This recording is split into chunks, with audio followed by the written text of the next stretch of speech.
ہم تو رکھتے ہیں مسلمانوں کا دین،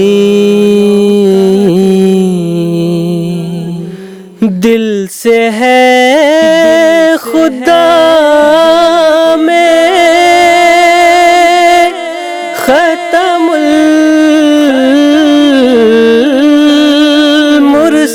المرسلین، دل سے ہے خدا میں ختم المرسلین،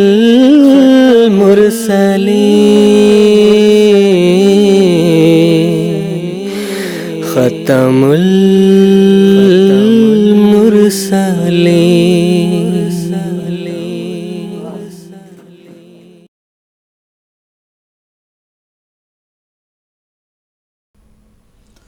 اعوذ باللہ من الشیطان الرجیم، بسم اللہ الرحمن الرحیم۔ ناظرین کرام، السلام علیکم ورحمۃ اللہ وبرکاتہ۔ آج 20 جنوری 2018 ہفتے کا دن ہے۔ انڈیا میں اس وقت رات کے 9:30 بجے ہیں اور جی ایم ٹی کے مطابق اس وقت سحر کے 4 بجے ہیں۔ اور ناظرین، یہ وقت ہے پروگرام راہ ہدیٰ کا۔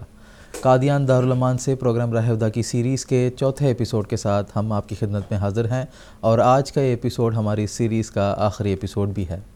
ہمارے ریگولر ویورز بخوبی جانتے ہیں کہ پروگرام راہ ہدیٰ ایک ڈسکشن پروگرام ہے جس کو ہم آپ کی خدمت میں لائیو پیش کرتے ہیں۔ ہم اس پروگرام کو لائیو صرف اپنے مشاہدین کے لیے پیش کرتے ہیں تاکہ آپ بھی اپنے سوالات اس پروگرام کے ذریعے سے ہمارے علماء کرام کے پینل میں پیش کر کے ان کے جوابات حاصل کر سکیں اور ہمارے ساتھ اس پروگرام میں شریک گفتگو ہو سکیں۔ ٹیلی فون لائنز کے علاوہ ٹیکسٹ میسیجز، فیکس میسیجز اور ای میلز کی بھی سہولت موجود ہے جن کے ذریعے سے آپ اپنے سوالات ہمارے علماء کرام کے پینل تک پہنچا سکتے ہیں۔ تو ناظرین، اگر آج کے ایپیسوڈ میں آپ ہمارے ساتھ شریک گفتگو ہونا چاہتے ہیں اور ہمارے ساتھ اس پروگرام میں جڑنا چاہتے ہیں تو ہم سے رابطے کی تفصیل میں امید کرتا ہوں کہ اس وقت آپ اپنے ٹیلی ویژن اسکرین پر ملاحظہ فرما رہے ہیں۔ ایم ٹی اے کے ہمارے ریگولر ویورز بخوبی جانتے ہیں کہ پروگرام راہ ہدیٰ کی جو موجودہ سیریز ہے، جس کا آج ہم چوتھا ایپیسوڈ آپ کی خدمت میں پیش کر رہے ہیں، اس مکمل سیریز میں ہم ہندوستان کی ایک قدیم مذہب سناتن دھرم، یا جس کو موجودہ زمانے میں ہندو مذہب کہا جاتا ہے، اس کے حوالے سے کچھ تفاصیل آپ کی خدمت میں پیش کر رہے ہیں کہ خدا تعالیٰ کے متعلق سناتن دھرم مذہب میں کیا تصور ہے، اور انبیاء اور خدا تعالیٰ کے جو رسول دنیا میں مبعوث کیے جاتے ہیں ان کے بارے میں کیا تعلیمات ہیں، اور مختلف زمانے کے ضروریات کے حساب سے اللہ تعالیٰ جو تعلیمات نازل کرتا ہے اس کی کیا حقیقت ہے، اور وحی و الہام کا اس مذہب میں کیا تصور ہے، اس کے بارے میں ہم نے اپنے گزشتہ 3 ایپیسوڈز میں آپ کی خدمت میں تفاصیل پیش کی ہیں۔ آج کے ایپیسوڈ میں ہم اس بات پر روشنی ڈالنے کی کوشش کریں گے کہ ہر مذہب میں آخری زمانے میں ایک مصلح اور ایک اوتار کے آنے کے بارے میں خبر دی گئی ہے۔ موجودہ زمانے میں بانی سلسلہ عالیہ احمدیہ حضرت اقدس مرزا غلام احمد صاحب قادیانی علیہ السلام نے موعود اقوام عالم ہونے کا اعلان فرمایا ہے اللہ تعالیٰ کے اذن سے، یعنی آپ ان تمام پیشگوئیوں کو پورا کرتے ہوئے اللہ تعالیٰ نے آپ کو مبعوث کیا ہے کہ مختلف مذاہب میں جو آخری زمانے میں ایک اوتار یا مصلح کے آنے کے بارے میں پیشگوئیاں کی گئی ہیں، ان سب کو پورا کرتے ہوئے اللہ تعالیٰ نے آپ کو اس دنیا میں مبعوث کیا ہے۔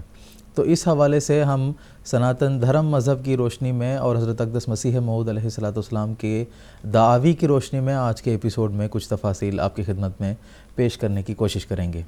آج کے اس اہم موضوع پر گفتگو کے لیے جو علماء کرام ہمارے ساتھ قادیان اسٹوڈیوز میں تشریف رکھتے ہیں ان کا میں تعارف کروا دیتا ہوں۔ مکرم و محترم مولانا محمد حمید کوثر صاحب ہیں، اور ان کے ساتھ تشریف رکھتے ہیں مکرم و محترم مولانا زین الدین صاحب حامد۔ دونوں حضرات کو میں پروگرام راہ ہدیٰ میں خیر مقدم کرتا ہوں۔ ناظرین کرام، پروگرام راہ ہدیٰ کی اس مکمل سیریز میں ہم دراصل اس بات پر زور دیتے آئے ہیں کہ اللہ تعالیٰ نے ہر خطۂ ارض میں مختلف اقوام کے لیے اپنے انبیاء مبعوث کیے ہیں، اور ان اقوام کی ضرورت کے حساب سے اور زمانے کی ضرورت کے مطابق ان کو مختلف تعلیمات بھی دی ہیں، اور ان تمام انبیاء علیہم السلام کی مشترکہ طور پر یہ ذمہ داری تھی کہ وہ دنیا میں نیکی اور راستی کو قائم کریں، برائی کو ختم کریں، اور لوگوں کا خدا تعالیٰ کے ساتھ ایک زندہ تعلق پیدا کریں، اور لوگوں کو آپس میں بھائی چارگی اور پیار و محبت اور اخوت کے ساتھ جینے کی تعلیم دیں۔ خدا تعالیٰ کی طرف سے مختلف زمانے میں اللہ تعالیٰ نے اس زمانے کی ضرورت کے مطابق تعلیمات اللہ تعالیٰ نے ان کو عطا فرمائی ہیں جن کے ذریعے سے لوگوں کی اصلاح ہوتی تھی. لیکن ہر مذہب میں یہ چیز پائی جاتی ہے کہ ان تعلیمات کے بگڑنے کے متعلق بھی ان مذاہب میں مختلف پیش خبریاں اور پیش گوئیاں موجود ہیں. چنانچہ اسلام کا بھی جب ہم دیکھتے ہیں، حضرت نبی اکرم صلی اللہ علیہ وسلم نے واضح طور پر یہ اعلان فرمایا ہے کہ باوجود یہ کہ اسلام کی تعلیمات کامل ہیں اور تا قیامت بنی نوع انسان کی ضروریات کو پوری کرنے والی ہیں، لیکن پھر بھی ایک ایسا زمانہ آئے گا جب ان تعلیمات میں بھی کچھ بگاڑ پیدا ہو جائے گا، انسان کی اپنی خود ساختہ تفاسیر اور ان تعلیمات میں تدخل کے نتیجے میں.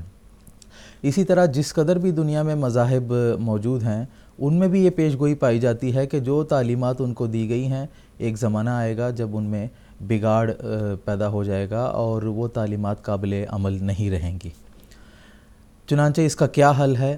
اس حوالے سے بھی تمام مذاہب میں مشترکہ طور پر یہ پیش گوئی پائی جاتی ہے کہ آخری زمانے میں جب دنیا ختم ہونے والی ہوگی اس وقت انسان برائی کا جو حدود ہے اس کو تجاوز کر جائے گا اور خدا تعالیٰ کی ذات کو بھلا بیٹھے گا. ایسے موقع پر اور مختلف مذہبی فتنہ و فساد بھی دنیا میں پھیل جائے گا جس کے نتیجے میں بہت مالی اور جانی نقصان بھی ہوگا.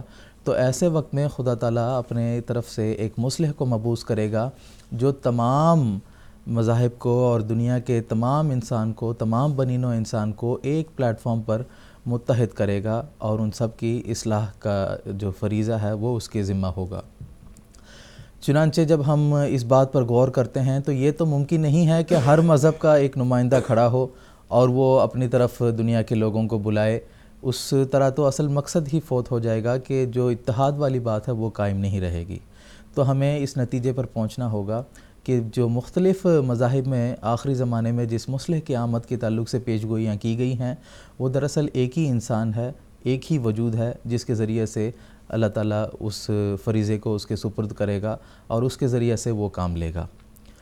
ان پیش گوئیاں کا اگر ہم دیکھتے ہیں تو اول المصداق حضرت اقدس محمد مصطفیٰ صلی اللہ علیہ وسلم ہیں، کیونکہ آپ صلی اللہ علیہ وسلم وہ عظیم الشان نبی ہیں جنہوں نے اپنی آمد کے ساتھ ہی یہ اعلان کیا کہ مجھ پر آپ لوگوں کا ایمان اسی وقت کامل ہوگا جب آپ لوگ مجھ سے پہلے جس قدر بھی انبیاء گزرے ہیں ان کی صداقت کو تسلیم کریں گے.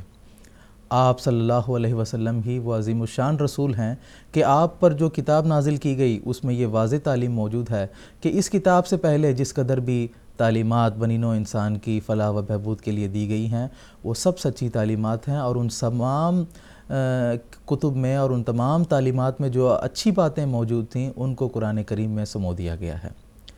یہ ایک ایسی عظیم الشان تعلیم تھی جس کے نتیجے میں دنیا میں بین المذاہب اتحاد اور امن و آشتی کی بنیاد ڈالی گئی.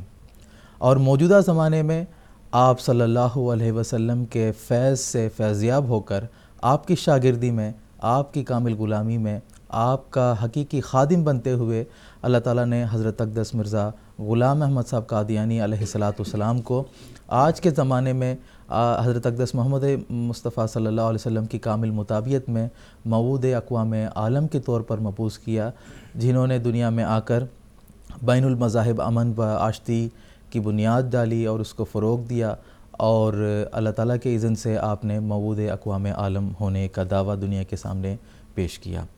تو ناظر، یہ ایک مختصر سی تمہید ہے اور مختصر سا نقشہ ہے جو آج کے ایپیسوڈ کے جو ہمارے مقررہ سوالات ہیں اس کے حوالے سے میں نے آپ کی خدمت میں یہ تفاصیل پیش کی ہیں. انشاءاللہ العزیز انہی سوالات اور انہی باتوں کی تفصیل آج کے ایپیسوڈ میں انشاءاللہ العزیز آپ سب سنیں گے. ایک مرتبہ پھر میں آپ کو یاد دلا دوں گا کہ ہمارے ٹیلی فون لائنز اس وقت سے آپ کے لیے ایکٹیویٹڈ ہیں.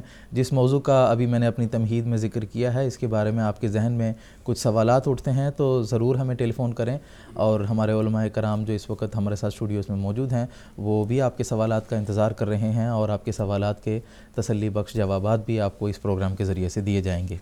اس مختصر سی تمہید کے بعد آج کے ایپیسوڈ میں گفتگو کا آغاز محترم مولانا محمد حمید کوثر صاحب سے کرنا چاہوں گا کہ بانی جماعت احمدیہ حضرت اقدس مرزا غلام احمد صاحب قادیانی علیہ السلام نے اللہ تعالیٰ کے اذن کے مطابق نبی اور اوتار اور پیغمبر ہونے کا دعویٰ دنیا کے سامنے پیش کیا، اور حضرت اقدس مسیح موعود علیہ الصلوۃ والسلام کو اللہ تعالیٰ کے ساتھ مکالمہ و مخاطبہ کا بھی شرف حاصل ہوا۔ آپ علیہ الصلوۃ والسلام کے جو الہامات ہیں اس میں ہم دیکھتے ہیں کہ خاص طور پر آپ علیہ الصلوۃ والسلام کو مسیح کرشن قرار دیا ہے۔ کہیں کرشن کی صفت رویندر گوپال سے اللہ تعالیٰ آپ سے مخاطب ہوتا ہے، کہیں آپ کو آریوں کا بادشاہ کہا گیا ہے۔ تو یہ جو مختلف القاب ہیں جو حضرت مسیح موعود علیہ الصلوۃ والسلام کے لیے اللہ تعالیٰ نے استعمال کیا ہے، اس میں کیا حکمت ہے اور اس کی کیا تفصیل ہے، اس کے بارے میں بتائیں۔ جی ناظرین کرام، یہ عجیب اتفاق ہے کہ جو پیش گوئیاں احادیث میں ہم کو یا قرآن مجید میں ہم کو سیدنا حضرت مسیح موعود علیہ السلام کے متعلق ملتی ہیں، انہی سے ملتی جلتی تقریباً ہندو کتب میں بھی ہمیں یہ ساری پیش گوئیاں ملتی ہیں۔ مثال کے طور پہ گیتا، یہ مہا بھارت کا ایک حصہ ہے گیتا، اور 3,500 سال پہلے، یعنی اندازے الگ الگ ہیں، کوئی کہتا ہے 4,000 سال پہلے، کوئی کہتا ہے 5,000 سال پہلے، لیکن حضرت خلیفۃ المسیح رابع رحمہ اللہ کی تحقیق کے مطابق تقریباً 3,500 پہلے کرشن جی اس دنیا میں آئے، اور خاص طور پہ ہندوستان متھرا میں ان کی پیدائش ہوئی۔ اور گیتا میں انہوں نے کچھ سندیش دیے، کچھ پیش گوئیاں کیں، کچھ بہت سی باتیں بتائی۔ اس میں آپ نے آج کے موضوع سے متعلق جو بات ہے وہ یہ کہ ادھیائے 4 شلوک نمبر 7-8 میں کرشن جی مہاراج فرماتے ہیں، ہے بھارت، جب جب دھرم کی ہانی اور ادھرم کی وردی ہوگی تب تب ہی میں اپنے روپ کو رچاتا ہوں، ارتھات پرکٹ ہوتا ہوں، کیونکہ سادھو پرشوں کا ادھار کرنے کے لیے اور دشٹ کرم کرنے والوں کا ناش کرنے کے لیے تتھا دھرم ستھاپنا کے لیے یگ یگ میں پرکٹ ہوتا ہوں۔ اب اس میں کرشن جی کی بعض پیش گوئیاں ہیں بڑی زبردست، اور یہ پیش گوئیاں اس قسم کی ہیں کہ اللہ تعالیٰ نے اس کو تحریف سے محفوظ رکھا۔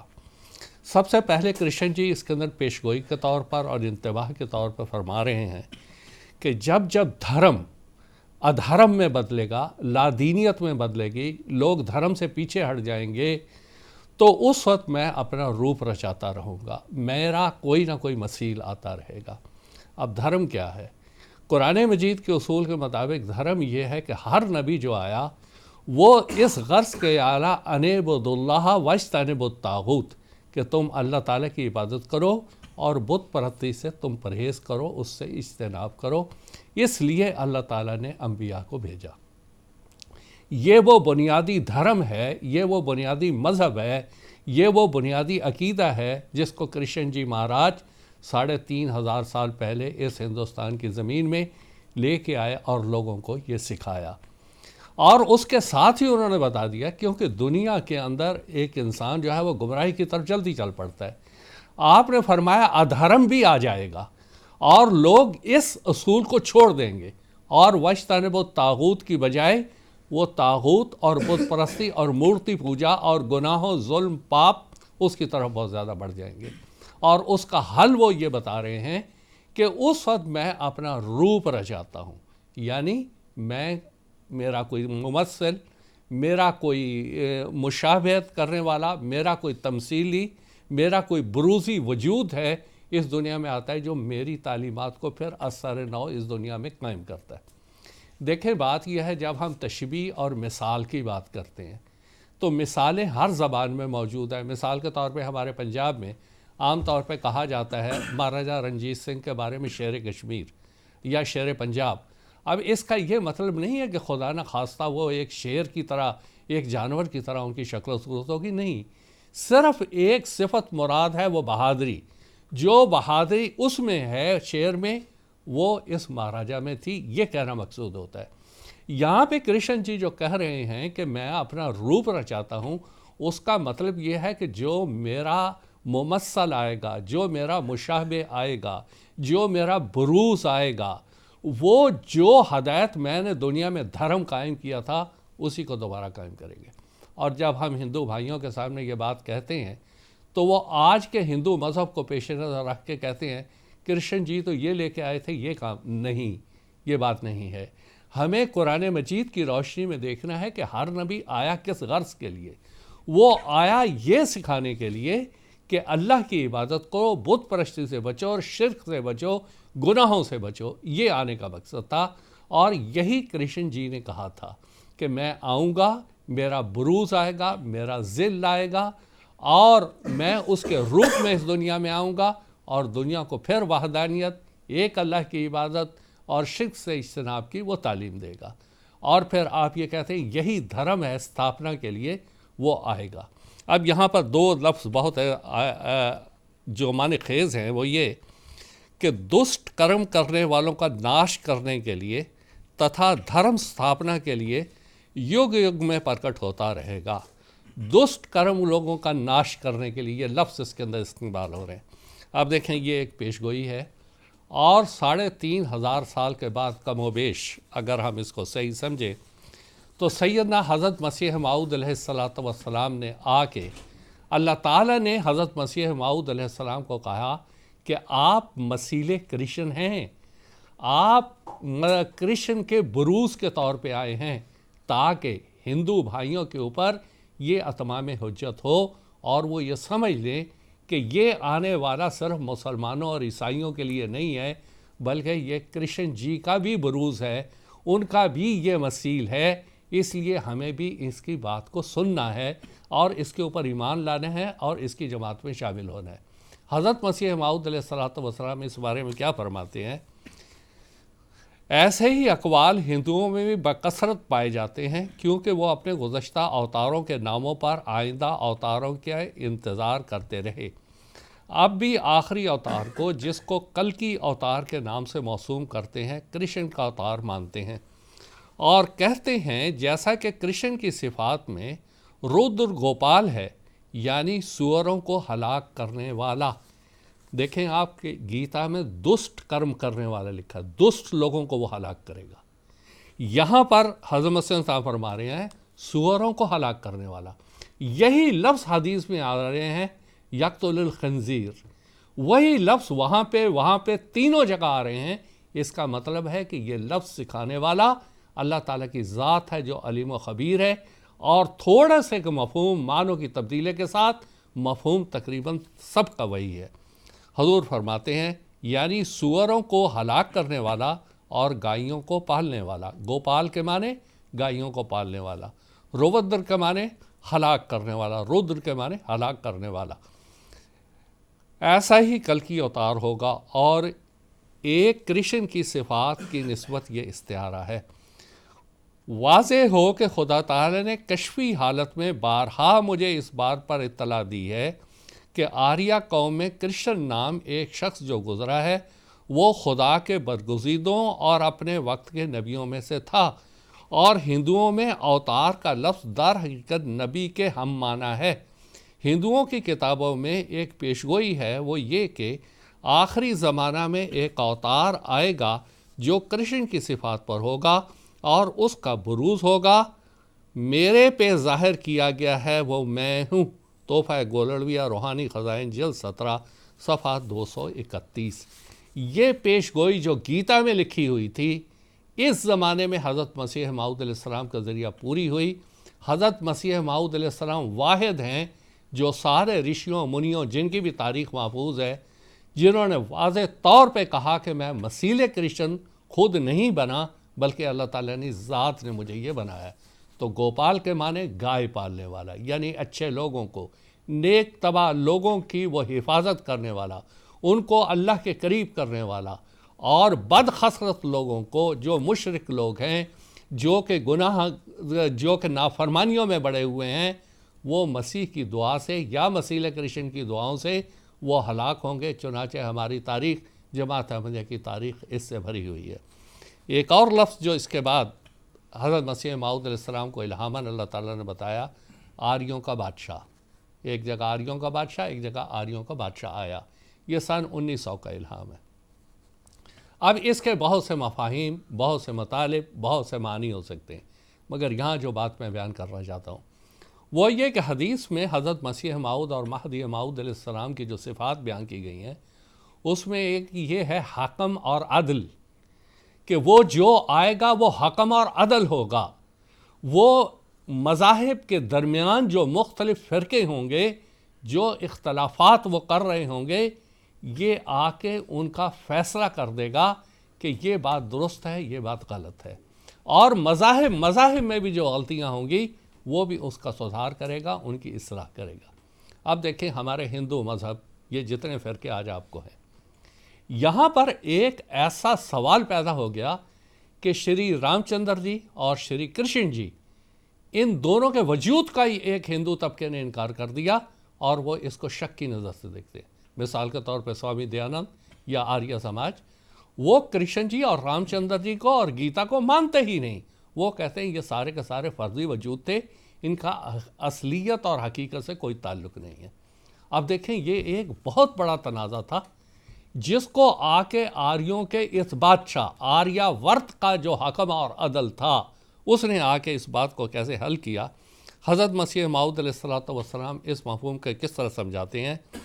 یہ بات ظاہر ہے کہ تواتر ایک ایسی چیز ہے کہ اگر فرقوں کی تاریخ کی روح سے بھی پایا جائے تب بھی ہمیں قبول کرنا ہی پڑتا ہے، جیسا کہ ہندوؤں کے بزرگ رام چندر اور کرشن وغیرہ کا وجود تواتر کا ذریعہ سے ہی ہم نے قبول کیا ہے۔ ہرگز نہیں ہو سکتا کہ راجا رام چندر اور راجا کرشن فرضی ہی نام ہوں۔ اذا لوہام روحانی خزائن جلد 2 صفحہ 399۔ حضرت مسیح صاحب نے فرمایا یہ جو تم نے ایک اختلاف کھڑا کر دیا اور تم جو یہ کہتے ہو کہ رام چندر اور کرشن جی مہاراج کا کوئی وجود نہیں تھا، یہ بالکل غلط ہے۔ تواتر سے یہ ثابت ہے یہ دونوں تھے۔ آج ہم ہندوؤں کے بعض جلسوں میں جاتے ہیں، مثال کے طور پہ ان کو جماعت احمدیہ کے نمائندے کے طور پہ ہم واضح طور پہ یہ بات سمجھاتے ہیں کہ تم میں سے ہو سکتا ہے بعض رام چندر جی کو نہ مانتے ہوں، تم میں سے بعض ایسے ہیں جو کرشن جی کو بھی نہ مانتے ہوں، تم میں سے بعض ایسے ہیں جو گیتا کو بھی شک کی نظر سے دیکھتے ہوں، لیکن ہم افراد جماعت احمدیہ اس یقین پہ قائم ہیں کہ جو کچھ مسیح کرشن نے کہہ دیا، مسیح موعود علیہ السلام نے کہہ دیا، وہ 100% درست ہے، اور ہم کرشن جی اور رام چندر جی دونوں کو اللہ کا نبی اور اوتار مانتے ہیں۔ اور یہ بھی واضح رہے کہ اوتار، جیسا کہ حضرت مسیح موعود علیہ السلام نے فرمایا کہ اوتار بامان نبی اور رسول کے ہیں، اور ان کے آنے کی واحد اور وحید غرض یہ ہوتی ہے کہ اللہ کی عبادت کرنا سکھانا، اور دوسرا بت پرستی سے اجتناب، شرک سے اجتناب، یہ ان کا اہم منصب ہوتا ہے۔ اور یہی کرشن جی نے کیا، یہی رام چندر جی نے کیا، یہی اس کل کی دور کے اوتار سیدنا حضرت محمد صلی اللہ علیہ وسلم جو اصل مصداق ہیں، اور جو ان کے بروز مرزا غلام احمد صاحب ہیں، انہوں نے بھی اس کے فریضہ کو ادا کیا۔ تو جو کچھ اللہ تعالیٰ نے حضرت مسیح صاحب کو ان ہندو بھائیوں پر اتمام حجت کے لیے الہامات نازل کیے تھے، بعین ہی پوری ہوئے، اور جو اس کی حقیقت کو سمجھتے چلے جا رہے ہیں، اللہ تعالیٰ کے فضل سے وہ جماعت میں شامل بھی ہوتے چلے جا رہے ہیں۔ جی، جزاکم اللہ تعالیٰ حسن جزا۔ بات کو ہم آگے بڑھائیں گے، اور محترم مولانا زین الدین صاحب حامد سے بھی میں یہ پوچھنا چاہوں گا کہ جس طرح میں نے تمہید میں بھی اس بات کی طرف اشارہ کیا ہے کہ مختلف مذاہب میں آخری زمانے میں ایک مصلح قیامت کے بارے میں پیش گوئیاں ہیں، اور حضرت اقدس مسیح موعود علیہ السلام نے موعود اقوام عالم ہونے کا جو ہے اللہ تعالیٰ کے اذن سے دعویٰ دنیا کے سامنے پیش کیا ہے۔ اور یہ ایک عجیب بات یہ بھی ہے کہ دنیا میں جس قدر بھی مذاہب ہیں وہ اوتار کے نزول کی بات نہیں کرتے ہیں، بلکہ وہ خدا تعالیٰ کو بھی اپنی بعض صفات میں معطل خیال کرتے ہیں، اور کہتے ہیں کہ خدا تعالیٰ اس زمانے میں بولتا نہیں ہے۔ لیکن اسلام ہی ایک واحد مذہب ہے، اور اسلام میں بھی جماعت احمدیہ جو آج حقیقی اسلام کی تعلیمات کو دنیا میں کے سامنے پیش کر رہی ہے، اس کا یہ عقیدہ ہے کہ اللہ تعالیٰ اس زمانے میں بھی بولتا ہے، وہ جب بھی ضرورت ہوتا ہے اس وقت اپنے طرف سے فرشتادوں کو بھی مبعوث کرتا ہے دنیا میں۔ تو اس پس منظر میں جیسا کہ میں نے بتایا، حضرت اقدس مسیح موعود اسلام نے اللہ تعالیٰ کے اذن سے موعود اقوام عالم ہونے کا دعویٰ دنیا کے سامنے پیش کیا ہے۔ تو آپ کی بحیثیت موعود اقوام عالم بعثت کی کیا اغراض و مقاصد ہیں، اور اللہ تعالیٰ کی اس میں کیا حکمت ہے، اس بارے میں آپ سے تفصیل جاننا چاہوں گا۔ بسم اللہ الرحمن الرحیم، اللہم صلی علی محمد وعلی آل محمد وبارک وسلم انک حمید مجید۔ سیدنا حضرت اقدس مسیح موعود علیہ السلام معمور زمانہ حضرت مرزا غلام احمد صاحب قادیانی علیہ السلام کے دعوی کے بارے میں آپ نے تفصیل سے سماعت کی ہے۔ مختلف مذاہب کے حوالے سے، ان کی کتابوں کے حوالے سے، ان کے بعض شلوکوں کے حوالے سے مولانا محمد حمید کوثر صاحب نے یہ تفصیل سے بیان کی ہے کہ آپ کے دعوی کیا ہیں۔ خاکسار نے یہ عرض کرنا ہے کہ آپ کے ان دعوی کے مقاصد کیا ہیں اور کس طرح ان عظیم شان مقاصد کے حصول کے لیے آپ نے کیا اقدامات کیے ہیں، اور آپ کے ذریعے سے قائم خلافت علی منہاج نبوت کے ذریعے یا آپ کے ذریعے سے قائم عالمگیر جماعت احمدیہ کے ذریعے سے کس سے اس مقاصد کے حصول کے لیے کوششیں ہو رہی ہیں۔ تو اللہ تعالیٰ کے فضل سے ہم جانتے ہیں کہ قادیان کی مقدس بستی سے اٹھنے والی یہ آواز آج اللہ تعالیٰ کے فضل سے 210 ممالک میں گونج رہی ہے، اور اللہ تعالیٰ کے فضل سے ان مقاصد کے حصول کے لیے ہر طرف سے کوشش کی جا رہی ہے جن مقاصد کو لے کر حضرت اقدس مسیح علیہ السلام مبعوث ہوئے ہیں۔ تو آپ کے مقاصد کیا ہیں؟ سب سے بنیادی طور پر ہمیں دیکھنا ہے کہ انبیاء علیہ السلام کے مقاصد کے بارے میں قرآن مجید نے کیا بیان کیا ہے۔ قرآن مجید بنیادی طور پر یہ بات بیان فرماتا ہے وَلَقَدْ بَعَثْنَا فِي كُلِّ أُمَّةٍ رَسُولًا أَنِ اعْبُدُوا اللَّهَ وَاجْتَنِبُوا الطَّاغُوتَ، ہم نے ہر قوم میں نبی بھیجے ہیں، اور مقصد کیا ہے؟ أَنِ اعْبُدُوا اللَّهَ وَاجْتَنِبُوا الطَّاغُوتَ، کہ اللہ کی عبادت کرو اور طاغوت سے اجتناب کرو، یعنی حقیقی توحید کے قیام کے لیے اور شرک کے استحصال کے لیے انبیاء مبعوث کیے جاتے ہیں۔ تو دراصل حضرت اقدس مسیح علیہ السلام کا اس زمانے میں مبعوث ہونا دراصل انہی مقاصد کے حصول کے لیے ہے۔ جیسا کہ حضرت اقدس مسیح علیہ السلام کو الہاماً بتایا خذوا التوحید یا ابناء فارس، یہ ابناء فارس توحید کو مضبوطی سے پکڑو، توحید سے مضبوط سے پکڑو۔ تو توحید کا قیام اور شرک کے استحصال اور شرک کو ختم کرنے کے لیے انبیاء مبعوث ہوتے ہیں۔ یہی مقصد دراصل حضرت اقدس مسیح علیہ السلام کی بعثت کے بھی مقاصد ہے۔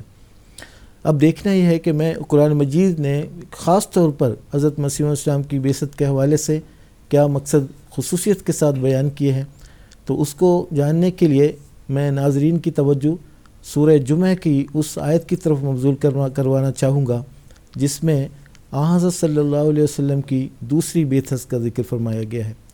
تفصیل یہ ہے کہ سورہ جمعہ میں اللہ تعالیٰ فرماتا ہے هو الذی بعث فی الامیین رسولا منہم یتلو علیہم آیاتہ ویزکیہم ویعلمہم الکتاب والحکمہ وإن كانوا من قبل لفی ضلال مبین وآخرین منہم لما یلحقوا بہم وهو العزیز الحکیم ذالک فضل اللہ یؤتیہ من یشاء واللہ ذو الفضل العظیم، یعنی وہی خدا ہے جس نے امیین میں ایک ایسا رسول مبعوث فرمایا یتلو علیہم آیات ہی، جو اللہ تعالیٰ کی آیات پڑھ کر سناتا ہے، ویزکیہم، اور ان کو پاک کرتا ہے، ویعلمہم الکتاب والحکمہ، کتاب اور حکمت ان کو سکھاتا ہے، اور پھر آگے فرماتے ہیں وآخرین منہم لما یلحقوا بہم، اور یہی رسول ایک اور قوم میں بھی مبعوث ہونے والا ہے جو ابھی ان کے ساتھ وہ قوم ملی نہیں۔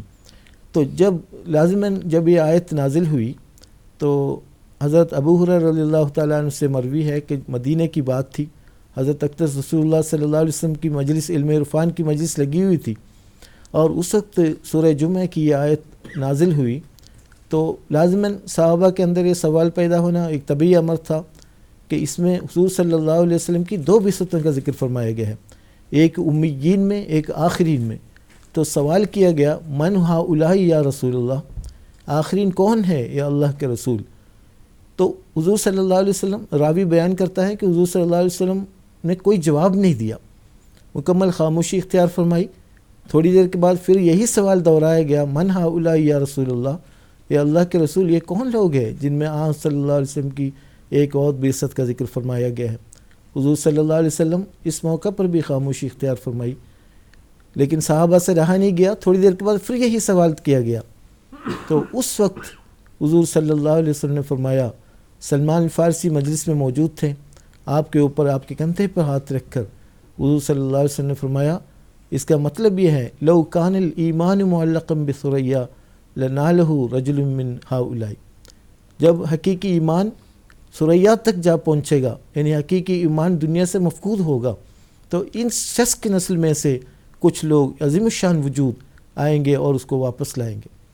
یہاں قابل غور بات یہ ہے حضور صلی اللہ علیہ وسلم کا خاموش رہنا، پہلی مرتبہ بھی اور دوسری مرتبہ خاموش رہنا اور تیسری مرتبہ جواب دینا، اس بات کی علامت ہوتی ہے حضور صلی اللہ علیہ وسلم وحی الہی کے منتظر تھے۔ اب یہ جو جواب دیا گیا تو اس میں تمام شبہات کا ازالہ کیا گیا ہے۔ اب دیکھیں یہ واقعات کا تسلسل دیکھیں کس طرح اللہ تعالیٰ نے اس عظیم الشان پیشگوئی کہ اللہ تعالیٰ نے پوری فرمائی۔ حیرت انگیز بات ہے، 14 صدیوں کے بعد اللہ تعالیٰ نے ایسا سامان کیا، وہ بہت ہی ایمان افروز، انسانی عقل دنگ رہ جاتی ہے۔ کس طرح سالہائے دراز گزرنے کے بعد اللہ تعالیٰ اس پیشگوئی کو کس طریقے سے پورا فرمایا ہے۔ تفصیل اس بات کی یہ ہے کہ حضرت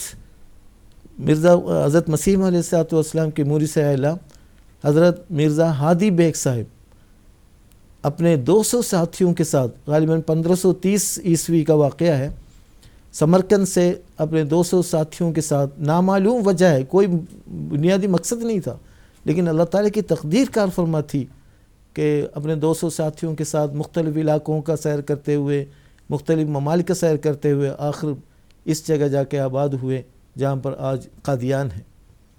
اب دوسری طرف دیکھیں حضرت اقدس مسیح موعود، پھر ان کے قیام کے نتیجے میں اس کے بعد یہاں کے حکام نے اس علاقے کا قاضی مقرر فرمایا، اور اس طریقے سے اسلام پور قاضی کے نام سے پھر بعد میں اسلام پور حذف ہو کر قادی بن گیا، پھر قادیان بن گیا۔ دوسری طرف ایمان افروز بات یہ ہے حضرت اقدس رسول اللہ صلی اللہ علیہ وسلم کی یہ پیشگوئی کرنا۔ آپ نے فرمایا یخرج المہدی من قریۃ یقال لها قدہ نامی بستی سے امام مہدی کا ظہور ہوگا۔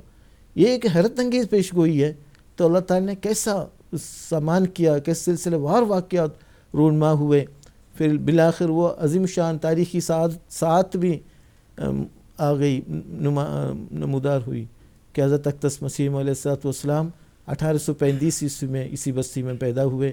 وہ عظیم شان انقلابی تحریک جو حضرت اقدس مسیح علیہ السلام کے ذریعے سے اللہ تعالیٰ نے جاری فرمایا، اسی بستی سے پیدا ہوئی۔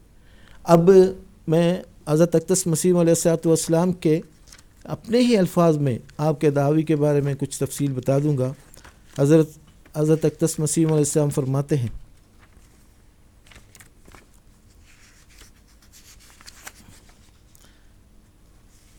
کہ حضور فرماتے ہیں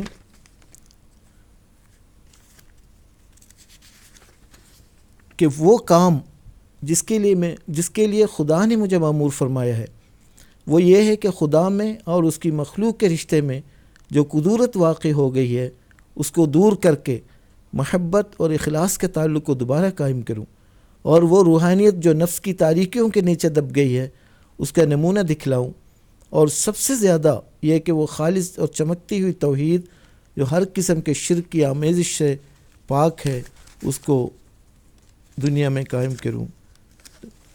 الفاظ یہ ہیں اس ہر قسم کی شرک سے خالی ہے جو اب نابود ہو چکی ہے، اس کا قوم میں دائمی پودا لگاؤں۔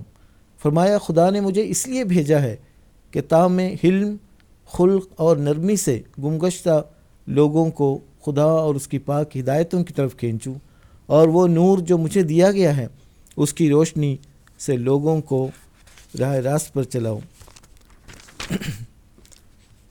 پھر فرمایا میں اس لیے بھیجا گیا ہوں تاکہ ایمانوں کو قوی کروں اور خدا کا وجود لوگوں پر ثابت کر کے دکھاؤں۔ سو میں بھیجا گیا ہوں تا سچائی اور ایمان کا زمانہ پھر آوے اور دلوں میں تقوی پیدا ہو۔ حضرت اقدس مسیح علیہ السلام کی تحریرات کا بغور جائزہ لینے سے یہ معلوم ہوتا ہے کہ وہ 6 مقاصد ہیں جن کے لیے حضرت اقدس مسیح علیہ السلام مبعوث کیے گئے ہیں۔ نمبر 1 وہ 6 مقاصد میں پڑھ دیتا ہوں۔ نمبر 1 خالق اور مخلوق کے درمیان مضبوط رشتہ قائم کرنا، یعنی مخلوق میں اپنے خالق کے حقیقی عرفان پیدا کرنا اور خدا اور انسان کے درمیان اس تعلق کو جوڑ دینا جو انسان کی پیدائش کی اصل غرض و غایت اور اسلام کا اولین مقصد ہے۔ 2 مسلمانوں کے عقائد و اعمال کی اصلاح کرنا۔ 3 زمانے کے تقاضوں کے مطابق قرآنی علوم کا انکشاف۔ نمبر 4 ادیان باطلہ پر اسلام کو غالب کرنا اور صلیبی عقائد کو توڑنا۔ نمبر 5 مختلف مذاہب میں مختلف ناموں کے ساتھ آنے والے مذہبی مصلحوں کو ایک ہی وجود میں جمع کرنا، یعنی ان سبھی پیشگوئیوں کے آپ ہی مستاق ہیں۔ نمبر 6 دنیا کو ایک نئے اقتصادی نظام سے متعارف کروانا جو کہ الوصیت کے نام سے ساری دنیا میں سرگرم عمل ہے۔ یہ 6 اغراض ہیں جو حضرت مسیح علیہ السلام نے بیان کیے ہیں، اور احمدیت کی ساری تاریخ انہی 6 نقطوں کے ارد گرد گھومتی ہے۔ حضرت اقدس رسول اللہ صلی اللہ علیہ وسلم کے بعض ارشادات میں بھی آنے والے موعود کے مقاصد کو بارے میں بیان کیا گیا ہے۔ ایک حدیث پیش کرتا ہوں۔ حضور صلی اللہ علیہ وسلم نے فرمایا، یوشک من عاش منکم ان یلقا عیسی ابن مریم اماما مہدیا حکما عدلا یکسر الصلیب و یقتل الخنزیر و یذل الجزیہ، یعنی قریب ہے کہ جو تم میں سے زندہ ہے وہ دیکھیں گے کہ عیسی ابن مریم امام اور مہدی اور حکم اور عدل، یہ 4 منصفی صفات کا ذکر کیا گیا ہے، یہ بن کر آئیں گے، اور ان کے مقاصد میں اہم ترین مقصد یہ ہے یکسر الصلیبہ، صلیب کو توڑیں گے، یعنی قوی دلائل کے ساتھ، ناقابل تردید براہین کے ساتھ صلیبی عقائد کو پاش کریں گے، اور اسی طرح خنزیر کو قتل کریں گے، و یضع الجزیہ، اور جزیہ کو موقوف کریں گے۔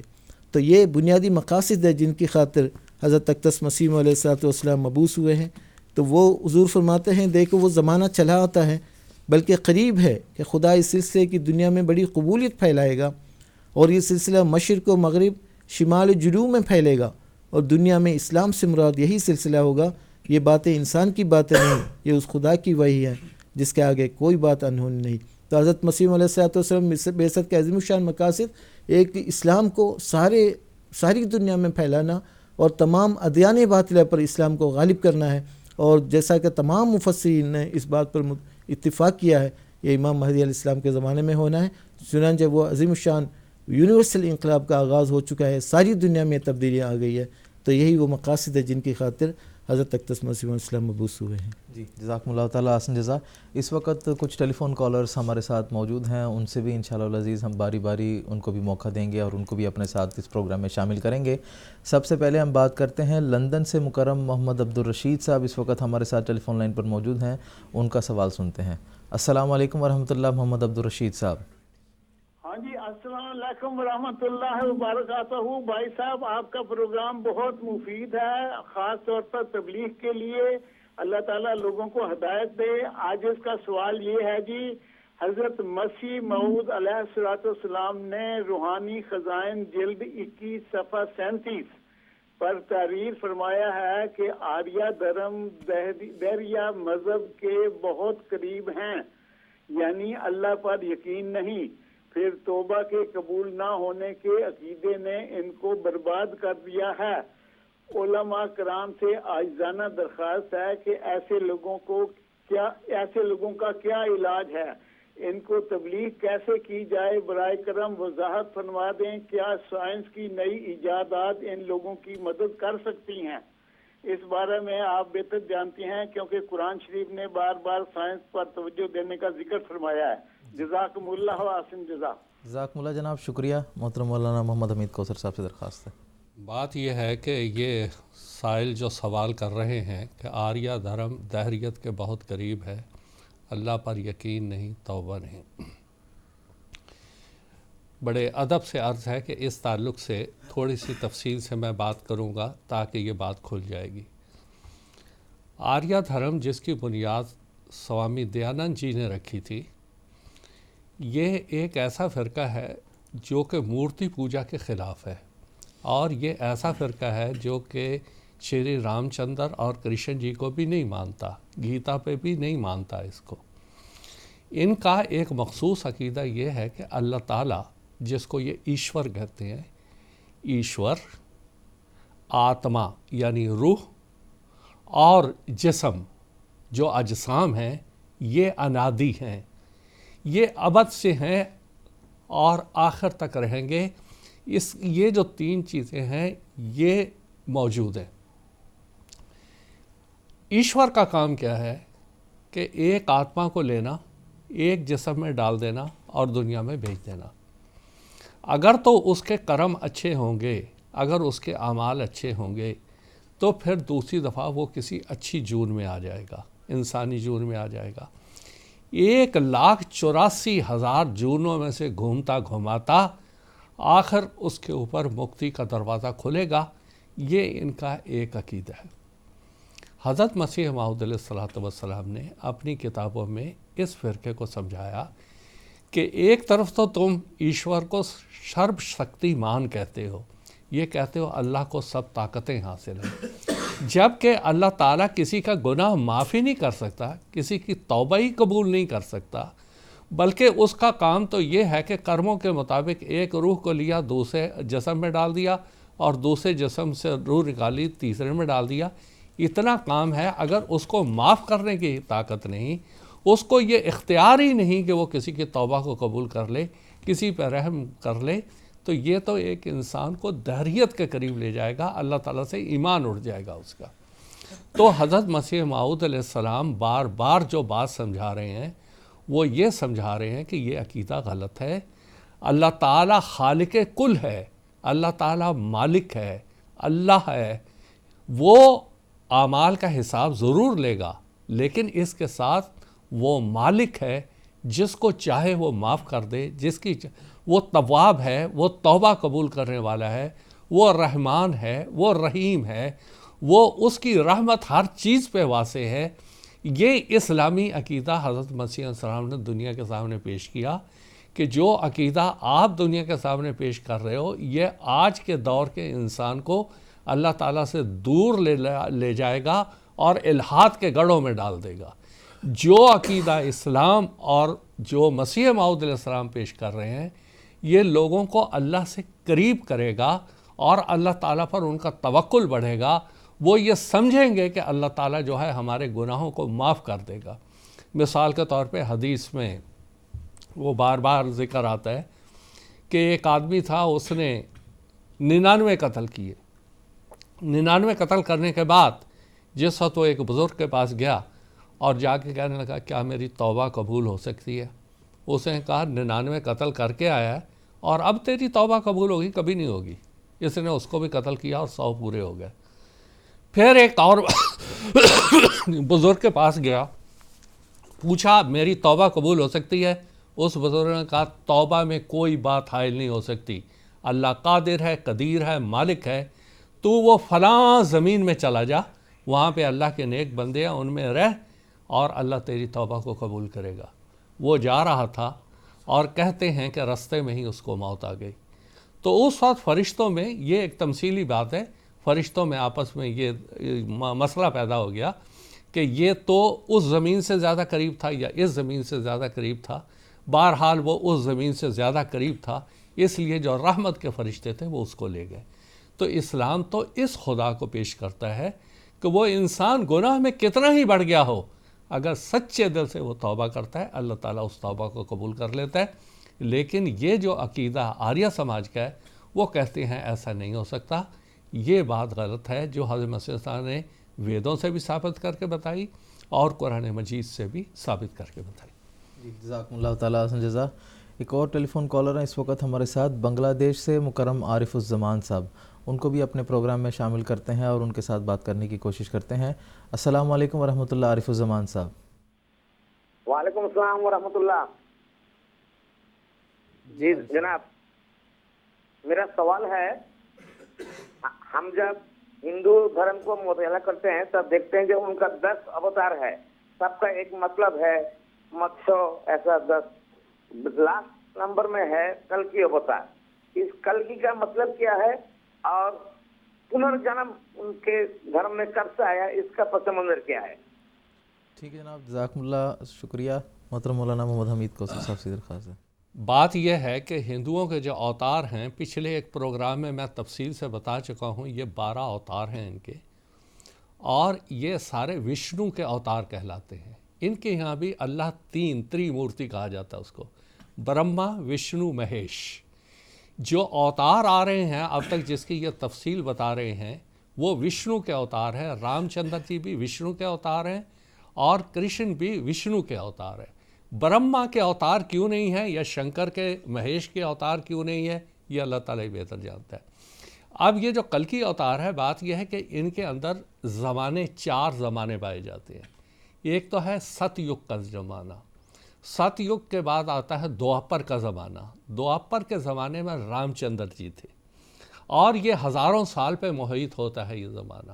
اس کے بعد تریتا کا زمانہ آتا ہے. تریتا کے زمانے میں شری کرشن جی مہاراج کا وجود ہوا. اب کیونکہ کل یگ کا زمانہ تھا، کل یگ میں انہوں نے کہا کہ کل کی اوتار آئیں گے، ایسے اوتار جو کہ پھر دنیا کو توحید پر لائیں گے اور ان کو ایک اکٹھا کریں گے. تو یہ ان کے اندر ایک عقیدہ چلا آ رہا تھا. آج جتنی بھی آپ ہندوستان میں آج کل اخباریں پڑھ لیں، ان کے بھجن سن لیں، ان کے گیت سن لیں، خاص طور پہ جنم اشٹمی کے موقع پر، رام نومی کے موقع پر خاص طور پہ یہ بلا رہے ہوتے ہیں وہ کل کی اوتار تم آ جاؤ، پھر دنیا کا سدھار کرو. لیکن ان کی نظر اس طرف نہیں جاتی کہ جو آنے والا تھا وہ آ چکا. بالکل مسلمانوں کی طرح ان کی حالت ہے، وہ بھی ان کی توقعات کے مطابق نہیں ہے، اس لیے وہ اس کو قبول نہیں کرتے ہیں. اور یہی حال ان کا ہے. تو کل کی اوتار جس نے کل یگ میں آنا تھا، اور سورداس جی نے اس کے بارے میں بڑی پیشگوئی کی ہوئی ہے کہ اس زمانے میں دشت کو ایسے کاٹے گا جیسے کیٹ مرے. اور اس کو انہوں نے یہ بھی پیشگوئی کی تھی کہ چاند اور سورج کو گرہن لگے گا، چنانچہ وہ گرہن لگا حضرت مسیح موعود علیہ الصلوۃ والسلام کے زمانے میں. اور اس کے بعد طاعون پھیلی اور حضرت مسیح السلام کی صداقت ظاہر ہو گئی. یہ جو پنرجنم کا عقیدہ ہے ان کا، ابھی میں اس کی کچھ تفصیل بتا چکا ہوں. ان کا عقیدہ تناسخ ارواح ہے. یہ بھی پھر ایک عجیب سا مسئلہ ہے کہ ان کے اندر بھی بہت سے فرقوں کے الگ الگ ہیں. ایک تو بالکل ہماری طرح عقیدہ رکھتا ہے کہ جس انسان کے اعمال اچھے ہوں گے وہ سیدھا سورگ میں جائے گا یا نرک میں جائے گا. سورگ اور نرک کا عقیدہ بھی ان کے اندر پایا جاتا ہے. لیکن ایک دوسرا طبقہ ایسا ہے، وہ یہ کہتا ہے کہ نہیں، اگر کسی کے اچھے عمل ہوں گے تو وہ انسان کے جون میں آئے گا، اگر اس کے عمل اچھے نہیں ہیں تو وہ کسی دوسری جون میں آئے گا. اور اس طرح 1,84,000 جونوں کے چکر میں پھولتا گھماتا آخر پھر اس کا موکش ہوگا، پھر اس کی مکتی ہوگی، اور اس کے بعد پھر وہ جنت میں جائے گا یا جہنم میں جائے گا. یہ ان کا پنرجنم کے بارے میں عقیدہ ہے. لیکن ان کو قرآن مجید کی روشنی میں یہ ساری باتیں حضرت مسیح موعود علیہ السلام نے وضاحت کے ساتھ سمجھائی ہیں. خاص طور پہ سرما چشماریہ اور چشمہ معرفت، اس میں مسیح انسان نے تفصیل سے ان سوالات کے جواب دیے. جزاکم اللہ تعالیٰ حسن جزا. انڈیا کرناٹک سے ہی ایک اور ٹیلی فون کالر ہیں اس وقت ہمارے ساتھ، مکرم منصور احمد نوجوان صاحب. ان سے بھی بات کرنے کی کوشش کرتے ہیں اور ان کا سوال سنتے ہیں. السلام علیکم ورحمۃ اللہ. منصور احمد نوجوان صاحب. ہاں، وعلیکم السلام ورحمۃ اللہ وبرکاتہ. سب سے پہلے حضور انور اللہ تعالیٰ اور سارے عالم مذاہب کی خدمت میں السلام علیکم ورحمۃ اللہ وبرکاتہ پیش ہے. موعود اقوام عالم حضرت مسیح موعود علیہ السلام کے حق میں کس طرح کھل کر روز روشن کی طرح مذاہب عالم پر ثابت ہو رہی ہے، اس پر ذرا نظر ڈالیں تو نوازش ہوگی. جزاکم اللہ جناب، شکریہ. محترم مولانا زین الدین صاحب سے درخواست ہے. ناظرین کرام، گزشتہ ایپیسوڈ میں آپ نے سن لیا ہے کہ حضرت اقدس مسیح موعود علیہ السلام کی آمد، یعنی اس زمانے میں ایک مصلح کے آمد کے متعلق تمام مذاہب میں پیشگوئی پائی جاتی ہے. اور لیکن تاریخی مذاہب کا مطالعہ کر کے دیکھ لیں کہ اس پیشگوئی کے مصداق ایک ہی شخص نظر آتے ہیں جو حضرت اقدس مسیح موعود علیہ السلام ہیں. چونکہ تمام کے تمام پیشگوئیوں پورا کرتے ہوئے آپ تشریف لائے ہیں.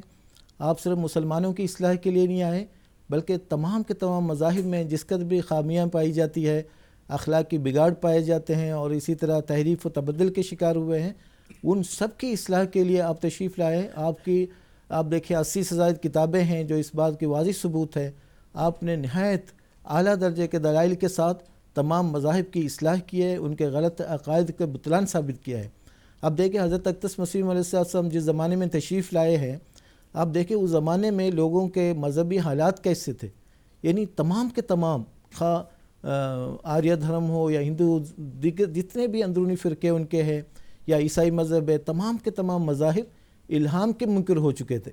وہ ان کا یہ دعویٰ تھا، ان کا یہ عقیدہ تھا کہ اگرچہ پرمیشور پہلے کلام کیا کرتا تھا لیکن اب کلام نہیں کر رہا، بند ہو گیا ہے، تو وید کے بعد کوئی کتاب نازل نہیں ہو سکتی.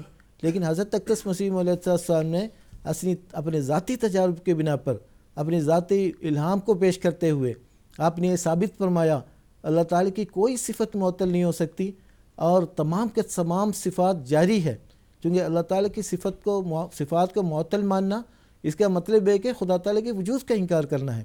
اور آپ نے ذاتی مشاہدے کی بنا پر اعلان فرمایا کہ وہ خدا اب بھی بناتا ہے جسے چاہے کلیم، وہ اب بھی اس سے بولتا ہے جس سے وہ کرتا ہے پیار۔ پھر فرمایا دیدار اگر نہیں تو گفتار ہی صحیح، حسن و جمال یار کے آثار ان صحیح۔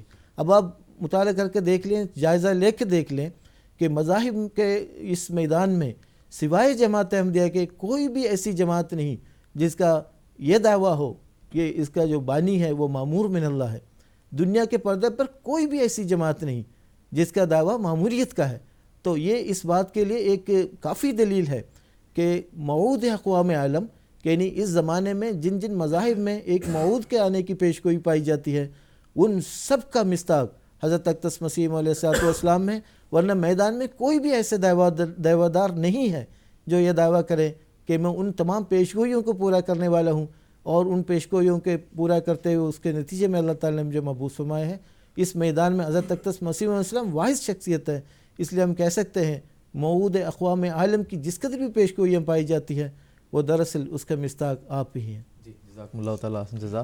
اب ہم پروگرام کو آگے بڑھاتے ہیں اور محترم مولانا محمد حمید کوثر صاحب سے ہمارا یہ سوال ہے کہ جس طرح قرآن مجید نے یہ ایک قاعدہ کلیہ بتا دیا ہے کہ وَلِكُلِّ قَوْمٍ ہاد، کہ ہر قوم کے لیے اللہ تعالیٰ نے ہادی اور رسول مبعوث کیے ہیں۔ حضرت اقدس محمد مصطفیٰ صلی اللہ علیہ وسلم نے جس طرح کا اعلان کیا، میں نے تمہید میں بھی بتائی تھی یہ بات کہ اس سے پہلے جس قدر بھی انبیاء آئے ہیں ان کو ماننے اور ان پر ایمان لانے کی آپ نے نصیحت کی ہے۔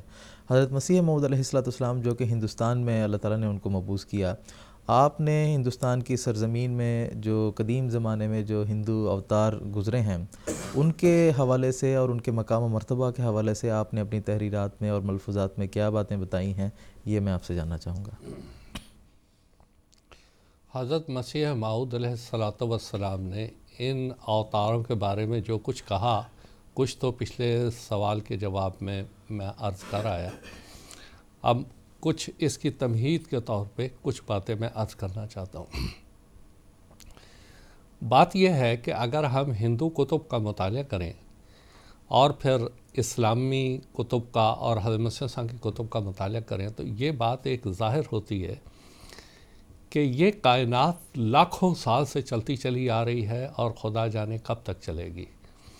لیکن اس کے ساتھ ساتھ یہ جو اور کتنے ہی دور انسانی زندگی کے آئے اور ختم ہوئے، لیکن یہ دور جو 7000 سالہ دور ہے جو کہ قرآن مجید میں جس آدم کا ذکر ہے، انی جاعل فی الارض خلیفہ، کہ میں زمین میں ایک خلیفہ بنانے والا ہوں، یہ آدم خلیفہ سے جو اب یہ دور چلا یہ 7000 سال کا دور ہے، اور 6000 سال گزر گئے۔ 6000 سال کے شروع میں حضرت مسیح موعود علیہ السلام کو اللہ تعالیٰ نے بھیجا، اور اس وقت ہم 7ویں ہزار سال میں چل رہے ہیں، اور حضرت مسیح موعود علیہ السلام فرماتے ہیں اس کے بعد اس دنیا کا خاتمہ ہے۔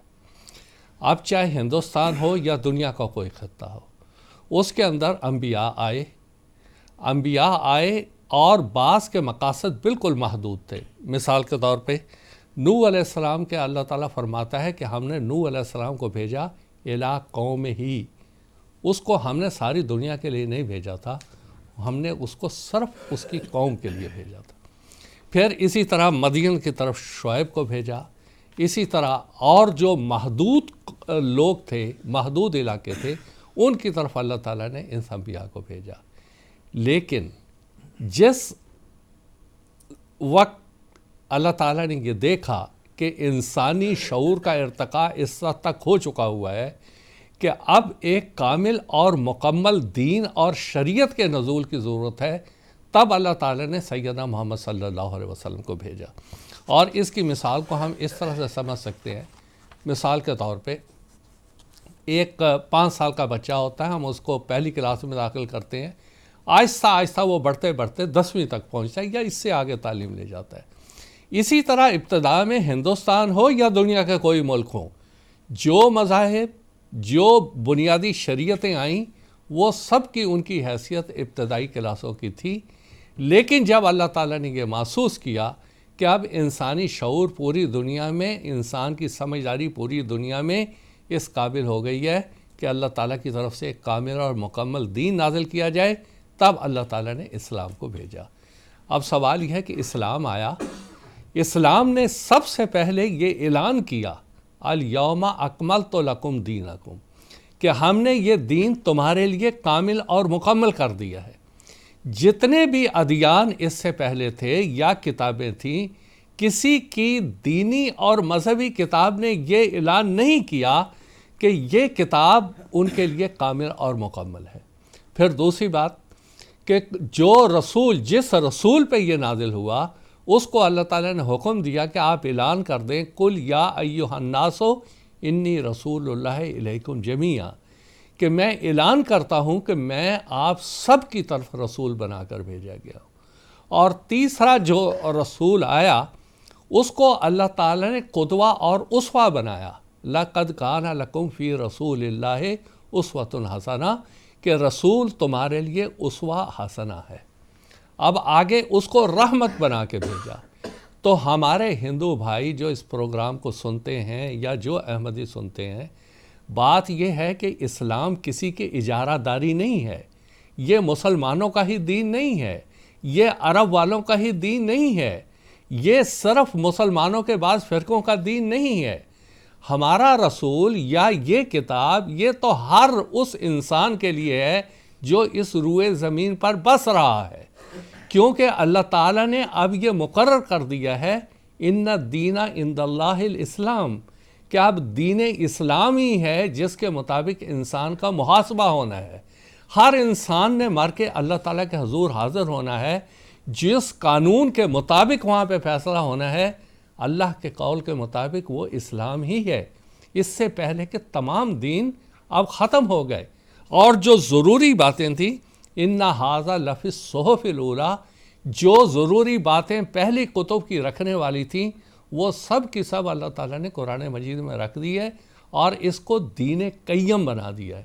اس لیے آج اگر کسی نے بھی نجات چاہنی ہے اور کسی نے بھی اللہ کی قربت حاصل کرنی ہے اور صراط مستقیم پر چلنا ہے تو وہ یہ اسلام کا طریقہ ہے جس کے لیے اللہ تعالیٰ نے کہا کہ اس طرف آؤ۔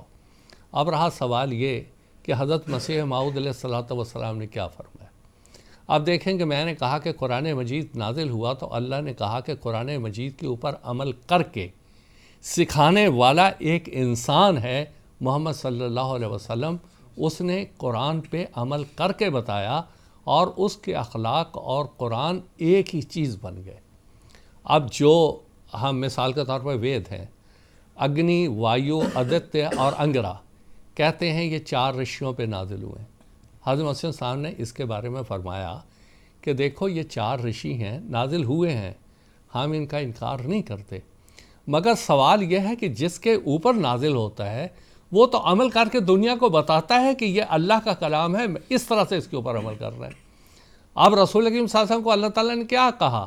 قل انما انا بشر مثلکم، کہ میں تمہاری طرح کا ہی ایک انسان ہوں، یہ جو قوانین شریعت آئے ہوئے ہیں اس کے اوپر میں عمل کر کے بتا رہا ہوں کہ اس طرح سے بشر ہونے کی حیثیت سے تمہیں اس پہ عمل کر رہے ہیں۔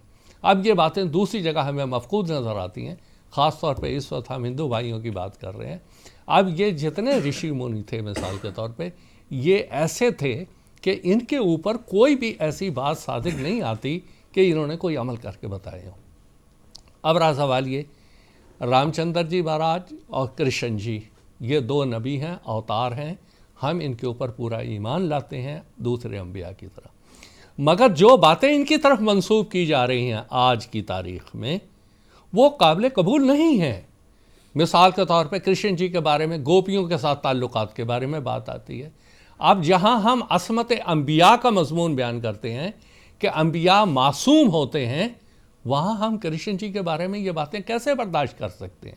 اور پھر نبی ایک نمونہ ہوتا ہے، ایک اسوہ ہوتا ہے۔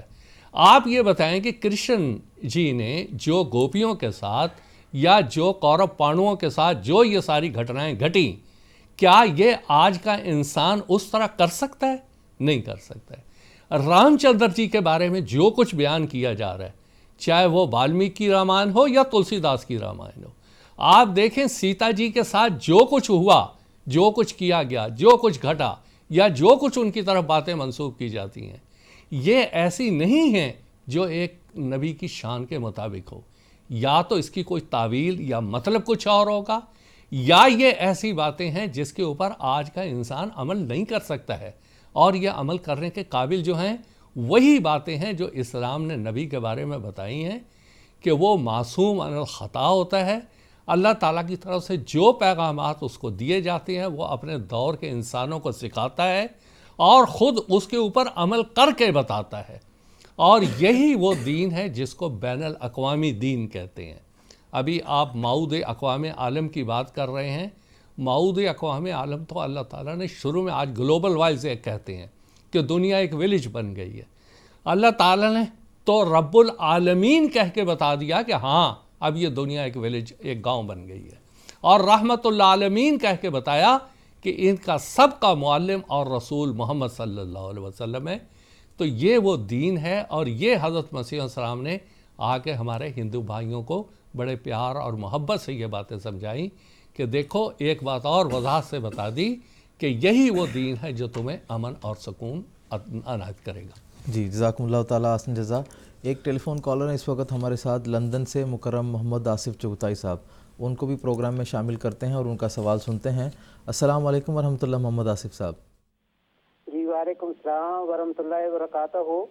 قادیان دارالمان اور رائے خدا کی ٹیم کو ہمارے سب کی طرف سے السلام علیکم ورحمۃ اللہ وبرکاتہ.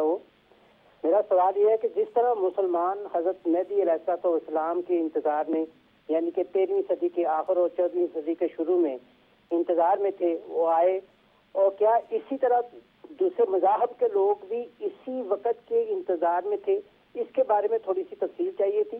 اور ایک چھوٹا سا سوال کہ لعنت کے معنی کیا ہے، یا لعنت کے مطلب اصل ترجمہ یا کیا ہے، اس کے بارے میں تھوڑی سی تفصیل چاہیے تھی مجھے. ٹھیک ہے جناب، جزاک اللہ. مولانا محمد حمید کوثر صاحب سے درخواست ہے. بات یہ ہے کہ حضرت مسیح موعود علیہ السلام کے 14ویں صدی میں آنے کے بارے میں جو احادیث میں پیش گوئیاں تھیں وہ پوری ہوئیں، بیع نہیں پوری ہوئیں. یہ عجیب اتفاق ہے کہ جو پیش گوئیاں قرآن مجید احادیث میں ہیں وہ ہندوؤں کی مقدس کتب میں بھی موجود ہیں. اور پچھلے ایک پروگرام میں میں نے سور داس جی کا ایک پورے کا پورا حوالہ پڑھا تھا. اسی طرح پرانوں کے بعد حوالے پڑھ کے سنائے تھے کہ وہ خود اس دور میں انتظار کر رہے ہیں کہ ایک کلکی اوتار نے آنا تھا، کرشن نے اس ایک نئے روپ میں آنا تھا، اور وہ یہ کہہ رہے تھے کہ ان کے آنے کے بعد یہ ساری علامتیں جو ہوئی ہیں وہ پوری ہوئی ہیں.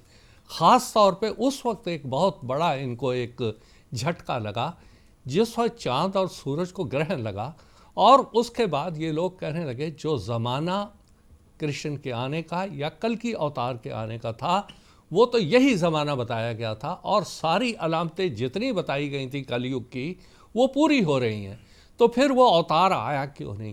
تو ان کی کیفیت بھی وہی تھی، اور یہ بار بار یہ پوچھتے تھے، اور ان کو یہ سمجھ نہیں آ رہی تھی کہ جس کو آنا تھا، جس روپ میں آنا تھا وہ آ چکا ہے. اور بعض لوگوں نے سمجھا بھی اور سمجھ کے اس کو قبول بھی کیا. جیسے ہمارے ہی تاریخ میں ملتا ہے بھائی عبد الرحمن صاحب قادیانی، وہ تو ایک مہتا فیملی تھے، ہریش چندر ان کا نام تھا، لیکن جیسے ہی مسیح موعود علیہ السلام کے دعوے کے بارے میں ان کو اطلاع ہوئی اور آ کے تحقیق کی تو فوراً وہ اسلام میں داخل ہو گئے. تو یہ بہت سی مثالیں جماعت میں ملتی ہیں کہ واقعی انہوں نے ان علامتوں کو دیکھ کے احمدیت کو قبول کیا کہ یہی وہ یگ ہے جس میں ایک اوتار کو آنا تھا، اور جو اوتار آیا ہے وہ اللہ کی طرف سے آیا ہے، اور ساری علامتیں اس کے ذریعے سے پوری ہو رہی ہیں. جزاکم اللہ تعالیٰ. ایک انہوں نے لعنت کی بات پوچھی تھی. لعنت کے معنی ہے اللہ کی رحمت سے دور ہو جانا. یہ بہت بڑی گالی ہے، اور رسول کریم صلی اللہ علیہ وسلم نے اس لفظ کو استعمال کرنے سے منع کیا ہے. حضور نے یہاں تک اس کو تمثیلی طور پہ بیان کیا ہے کہ اگر کوئی کسی دوسرے پہ لعنت ڈالتا ہے تو وہ آسمان پہ گھومتی رہتی ہے اور آ کے پھر اسی پہ پڑتی ہے جو یہ کہتا ہے. تو اللہ کی رحمت سے کسی کو بد دعا دینا کہ اللہ کی رحمت سے دور ہو جا، یہ بہت بری بات ہے. تو اس سے بچنا چاہیے. جی جزاکم اللہ تعالیٰ حسن جزا. پروگرام کو آگے بڑھاتے ہیں اور محترم مولانا زین الدین صاحب حامد سے میرا یہ سوال ہے کہ حضرت اقدس مسیح موعود علیہ الصلوۃ والسلام ہندوستان کی سرزمین میں اللہ تعالیٰ نے آپ کو مبعوث کیا، تو آپ کے جو اول المخاطبین تھے وہ ہندو قوم تھی، تو ان سے ہمدردی کے حوالے سے آپ علیہ الصلوۃ والسلام نے کیا تعلیمات دی ہیں، اس بارے میں آپ سے تفصیل جاننا چاہوں گا. جیسا کہ ہم سب جانتے ہیں سیدنا حضرت اقدس محمد رسول اللہ صلی اللہ علیہ وسلم کو قرآن کریم نے رحمت للعالمین قرار دیا ہے. تمام دنیا کے لیے رحمت بنا کر آپ کو اللہ تعالیٰ نے مبعوث فرمایا ہے. اور اس زمانے میں حضرت اقدس مسیح علیہ السلام آن صلی اللہ علیہ وسلم کی بعثت ثانی کے طور پر مبعوث ہوئے ہیں. وہی تمام صفات اور آداب اور عادات اور سب کے سب حضرت اقدس رسول اللہ صلی اللہ علیہ وسلم میں پائے جاتے تھے، وہ سب کے سب حضرت اقدس مسیح علیہ السلام میں بھی پائے جاتے ہیں. دراصل آپ حضرت اقدس محمد مصطفیٰ صلی اللہ علیہ وسلم کے اخلاق فاضلہ کے مظہر اتم تھے. تو تبھی تو اللہ تعالیٰ نے آپ کو فرمایا الہامن من فرق بینی و بین المصطفیٰ فما عرفنی وما رہا، جس نے میرے اور محمد رسول اللہ صلی اللہ علیہ وسلم کے درمیان فرق کرے گا گویا اس نے میرے مقام کو نہیں سمجھا اور مجھے نہیں پہچانا. تو وہ حضرت اقدس مسیح موعود علیہ السلام جس قوم میں مبعوث ہوئے اس میں ہر قسم کے لوگ پائے جاتے ہیں، مختلف مذاہب کے لوگ پائے جاتے تھے اور مختلف زبانیں بولنے والے. لیکن حضرت اقدس مسیح موعود علیہ السلام نے اپنے نمونے سے، اپنے حسن اخلاق کے ساتھ ان سب کو ایک اچھا نمونہ پیش کیا. اسلام کے حقیقی تعلیم کے آپ مظہر اتم تھے. وہ میں ایک دو جیسا کہ حضور فرماتے خود میں مامور ہوں جہاں تک مجھ سے ہو سکے میں ان تمام غلطیوں کو مسلمانوں میں سے دور کروں اور پاک اخلاق، بردباری، حلم و انصاف اور راست بازی کی راہوں کی طرف ان کو بلاؤں. میں پھر فرمایا میں تمام مسلمانوں اور عیسائیوں اور ہندوؤں آریوں پر یہ بات ظاہر کرتا ہوں کہ دنیا میں کوئی میرا دشمن نہیں ہے. میں بنی نوع انسان سے ایسی محبت کرتا ہوں جیسے والدہ مہربان اپنے بچوں سے، بلکہ اس سے بڑھ کر میں صرف ان باطل عقائد کا دشمن ہوں جن سے سچائی کا خون ہوتا ہے. انسان کی ہمدردی میرا فرض ہے اور جھوٹ، شرک اور ظلم اور ہر ایک بد عملی اور ناانصافی اور بد اخلاق سے بیزاری میرا اصول ہے. اس تعلق سے حضرت مسیح علیہ السلام کی سیرت سے ایک آدھ واقعہ میں پیش کرنا چاہوں گا جس سے معلوم ہوتا ہے کہ حضرت مسیح علیہ السلام وہ دوسرے مذاہب کے لوگوں کے ساتھ بھی کس قدر حسن سلوک فرمایا کرتے تھے. ایک واقعہ سیرت المہدی میں درج ہے. جب مینارۃ المسیح کی تعمیر کے بارے میں قادیان کے مخالفین کو اطلاع ہوئی تو ان لوگوں نے حکام کے پاس جا کے شکایت کی چونکہ یہ مینارہ سے جو ہے نا ہمارے لیے پریشانی ہوگی، بے پردگی ہوگی وغیرہ وغیرہ. چنانچہ حکام نے نمائندہ بھیجا. یہ سن 1903 کی بات ہے، 8 مئی 1903 کی بات ہے. تو تحصیلدار صاحب بٹالہ سے قادیان آئے اور مسجد مبارک کے ساتھ والے حجرے میں حضرت اقدس مسیح علیہ السلام کے ساتھ آپ کی ملاقات ہوئی. حضور علیہ السلام نے مینارۃ المسیح کی تعمیر کے اغراض و مقاصد بیان کیے، کس غرض کے لیے آپ یہ تعمیر کروا رہے ہیں، اور ساتھ ہی جو شکایت کرنے والے لوگ تھے، خاص طور بوڑھا مل صاحب تھے، ان کی طرف اشارہ کرتے ہوئے حضور نے فرمایا دیکھیں ہم بچپن سے ایک دوسرے کو جانتے ہیں، ان سے پوچھیں کوئی ایسا موقع مجھے ملا ہو کہ میں ان کو کوئی فائدہ پہنچاؤں، میں نے نافائدہ پہنچایا ہو، اور ان سے یہ بھی پوچھیں کوئی ایسا موقع ان کو ملا ہو جو مجھے تکلیف دینے کا اور انہیں مجھے تکلیف نہ پہنچائی ہو. جو راوی بیان کرتے ہیں کہ بڑا مل بالکل خاموش اور شرمندگی کے ساتھ سر جھکائے ہوئے بیٹھے رہے، کوئی جواب نہیں دے سکا. یہ واقعہ بظاہر ایک چھوٹا سا واقعہ نظر آتا ہے، لیکن اس سے یہ پتہ لگتا ہے کہ بچپن سے لے کر بڑی عمر تک جو حضرت اقدس مسیح علیہ السلام کے ارد گرد رہتے تھے، آپ سے فائدہ اٹھاتے تھے، آپ کی سیرت سے واقف تھے، وہ اس بات کی گواہی دے رہے حضرت اقدس مسیح علیہ السلام بلا امتیاز مذہب ملت ہر ایک کے ساتھ حسن سلوک فرمایا کرتے تھے. تو حضور فرماتے ہیں ہمارا یہ اصول ہے کہ کل بنی نوع سے ہمدردی کروں. اگر ایک شخص ایک ہمسائے ہندو کو دیکھتا ہے کہ اس کے گھر میں آگ لگ گئی ہے اور یہ نہیں اٹھتا کہ تا آگ بجھانے میں مدد دے، تو حضور فرماتے ہیں تو میں سچ سچ کہتا ہوں کہ مجھ سے نہیں ہے. اگر ایک شخص ہمارے مریدوں میں سے دیکھتا ہے کہ ایک عیسائی کو کوئی قتل کرتا ہے اور وہ اس کے چھڑانے کے لیے مدد نہیں کرتا تو میں تمہیں بالکل درست کہتا ہوں کہ وہ ہمیں سے نہیں ہے. قادیان کے ایک اور واقعہ ہے. قادیان میں ایک شخص نہال چند ایک برہمن تھا. وہ اپنی جوانی کے ایام میں مشہور مقدم باز تھا. آخر عمر تک قریباً اس کی ایسی حالت رہی اور حضرت اقدس مسیح علیہ السلام کے خاندان کے ساتھ عموماً بہت شرارتیں کیا کرتے تھے اور سلسلے کے دشمنوں کے ساتھ بھی وہ ملا ہوا ہوتا تھا. آخری عمر میں بہت زیادہ تنگی ہوئی، مالی تنگی میں مبتلا ہوا، یہاں تک کہ روزمرہ کے اخراجات کے لیے بھی وہ پریشان تھے. تو ایک دفعہ حضرت اقدس مسیح علیہ السلام کی خدمت میں حاضر ہوا. حضور نے گزشتہ سالوں کی تمام باتیں فراموش کرتے ہوئے ان کی حوصلہ افزائی فرمائی اور ان کے ساری باتیں غور سے سنی، اور حضور نے نہ صرف ان کو تسلی دی بلکہ اس وقت 25 روپے بھی اس کو فوراً لا کر دے دی اور فرمایا فی الحال اس سے کام چلاؤ، پھر جب ضرورت ہو تو مجھے اطلاع دے دینا. تو راوی بیان کرتے ہیں اس کے بعد ہر مہینہ 2 مہینے کے بعد نہال چند حضور کے پاس آتے، ضروری اخراجات کے لیے رقم لے کر جاتے. تو وہ حضرت اقدس مسیح علیہ السلام ایسے دشمنوں کے ساتھ بھی کس قدر ہمدردی اور مروت کے پیش آتے ہیں، حسن سلوک فرماتے. ایک دفعہ ایک آریہ ملاومل نام مرض دق میں مبتلا ہو گیا اور آثار نا امیدی ظاہر ہو گئے. اس نے خواب میں دیکھا کہ ایک زہریلا سانپ اس کو کاٹ گیا ہے. وہ ایک دن اپنی زندگی سے نا امید ہو کر حضور کے پاس گیا تو حضور نے ان کے حق میں دعا کی تو الہام ہوا، قلنا یا نارو کونی بردم و سلام. چنانچہ اللہ تعالیٰ نے ان کو شفا دی اور وہ اچھا ہو گیا. تو اس قسم کے بہت سارے واقعات حضور صلی اللہ علیہ وسلم کی سیرت سے ہمیں ملتے ہیں. تو الغرض حضرت اقدس رسول اللہ صلی اللہ علیہ وسلم کی کامل مطابعت میں آپ بھی واقعی رحمت للعالمین بن کر آپ آئے تھے. آپ نے اپنوں کے لیے رحمت تھے بلکہ تمام کے تمام دشمنوں کے لیے بھی آپ دعا کرتے تھے. اور یہاں تک فرمایا تھا جب تک دشمن کے لیے بھی دعا نہیں کی جائے دل صاف نہیں ہوگا. آپ کے تمام زندگی کے مطالعے سے یہ پتہ لگتا ہے آپ کی سیرت، آپ کا کردار، آپ کا یہ سب یہی تھا کہ ہمدردی بین نوع انسان، اور بین نوع انسان سے ایسی محبت کرتے تھے جس طرح والدین مہربان اپنے بچوں سے یا اس سے بڑھ کر. ایک ٹیلی فون کالر ہیں اس وقت ہمارے ساتھ، ان سے بھی بات کرنے کی کوشش کرتے ہیں. جرمنی سے مکرم عبد المومن صاحب اس وقت ہمارے ساتھ ٹیلی فون لائن پر موجود ہیں، ان سے بات کرتے ہیں اور ان کا سوال سنتے ہیں. السلام علیکم ورحمۃ اللہ. عبد المومن صاحب. وعلیکم السلام. جی مومن صاحب اپنا سوال پیش سر کریں. میرا سوال یہ ہے کہ اسلام پر سب سے زیادہ یہ اعتراض کیا جاتا ہے کہ یہ قتل و غارت کرتے ہیں. تو مولانا کوثر صاحب نے جو مثال دی ہے کہ 100 بندے کو بندہ قتل کر کے تو خدا تعالیٰ نے معاف کر دیا، تو یہ تو پھر غیر مسلموں کے لیے بڑا تقویت کا اعتراض بن گیا. تو اب حالانکہ صرف مقتول معاف کر سکتا ہے، خدا تعالیٰ نے 100 بندے کے قاتل کو کیسے معاف کر دیا؟ یہ تو پھر غیر مسلموں کا اعتراض بہت تقویت پکڑ جائے گا یہ بات کرنے سے. اس کی ذرا تشریح کر دیں. ٹھیک ہے جناب، جزاکم اللہ. غالباً ان کا اشارہ اس حدیث کی طرف ہے جو آپ نے بتائی تھی. یہ ہے کہ یہ تو رسول کریم صلی اللہ علیہ وسلم کی حدیث ہے توبہ کے لیے. جو سچے دل سے توبہ کرتا ہے اللہ اور اپنی غلطی پہ ندامت اختیار کرتا ہے اور یہ کہتا ہے اب میں ایسا نہیں کروں گا، تو اللہ تعالیٰ مالک کل ہے، وہ معاف کرتا ہے جس کو چاہے وہ معاف کر دیتا ہے.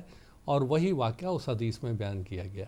اب رہا سوال یہ کہ آج جو غیر مسلموں کو یہ جو کچھ کر رہے ہیں وہ تو بنی اسرائیل کا ایک واقعہ اللہ تعالیٰ بیان کر رہا ہے، رسول کے صلی نے بیان کیا.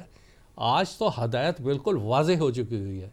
یہ مسلمان کو قتل کر رہا ہے اور رسول کے صلی اللہ علیہ وسلم کی حدیث ہے کہ ایک مسلمان اگر دوسرے مسلمان کو قتل کرتا ہے کلاہما فی النار، القاتل والمقتول کلاہما فی النار، کہ وہ تو دونوں کے دونوں ہی آگ میں جائیں گے. تو کسی نے کہا یا رسول اللہ جو مقتول ہے وہ کیوں آگ میں جائے گا؟ تو حضور نے فرمایا وہ بھی تو اس کوشش میں تھا کہ دوسرے کو قتل کر دے. تو بات یہ ہے کہ آج جو مسلمان یہ کچھ کر رہے ہیں وہ جو ہے وہ اسلام سے اس کا کوئی تعلق نہیں ہے.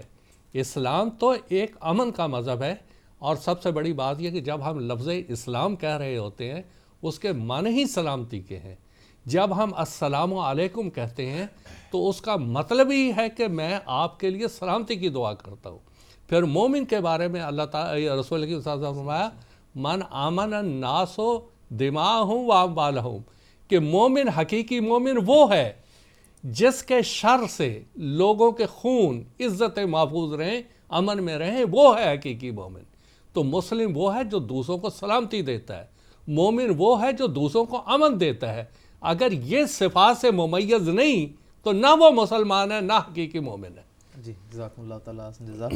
ہماری سیریز کے آخر پر میں محترم مولانا محمد حمید کوثر صاحب سے یہ سوال پوچھنا چاہوں گا جو کہ ہماری ساری سیریز کا دراصل خلاصہ ہوگا. وہ یہ ہے کہ حضرت اقدس مسیح موعود علیہ الصلوۃ والسلام نے اپنی عمر کے آخری حصے میں آ کر کتاب پیغام صلح تصنیف فرمائی، جس میں آپ نے ہندو مسلم اتحاد کے حوالے سے اپنے کچھ زرعی اصول اور ہر دو قوم کو اپنے پیغامات سے نوازا ہے. تو اس کتاب کے حوالے سے میں آپ سے کچھ معلومات جاننا چاہوں گا. جی بات یہ ہے کہ حضرت مسیح موعود علیہ الصلوۃ والسلام نے اپنی زندگی کے آخری مہینوں میں کہہ لیں اور دنوں میں کہہ لیں 2 کتابیں بڑی مارکۃ الآراء ہندو بھائیوں کے لیے لکھی.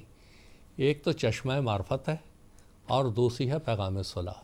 دونوں ہی روحانی خزائن کی ایک ہی جلد میں یہ دونوں کتابیں موجود ہیں. پیغام صلح حضرت مسیح صاحب نے اپنی وفات سے 2 یا 3 دن پہلے لکھی اور یہ شائع بھی حضرت مسیح صاحب کی وفات کے بعد یہ شائع ہوئی ہیں. موجودہ دور میں ہمارے ملک بھارت جس میں ابھی ہم جی رہے ہیں اس میں پیغام صلح کے پیغام کی دوسروں تک پہنچانے کی بہت زیادہ ضرورت ہے، کیونکہ ہم اس نافرمانی کا ایک خمیازہ بھگت چکے ہوئے ہیں.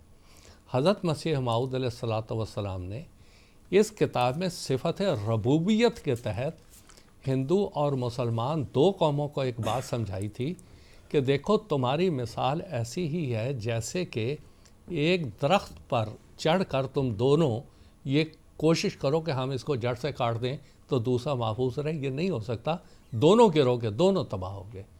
مسیح صاحب نے یہ فرمایا کہ دیکھو اگر ہندو یہ سمجھیں کہ یہاں کے 16 کروڑ مسلمانوں کو اس وقت تو کم تعداد تھی یہاں سے عرب ملکوں میں بھیج دیں گے، وہ بھی ممکن نہیں.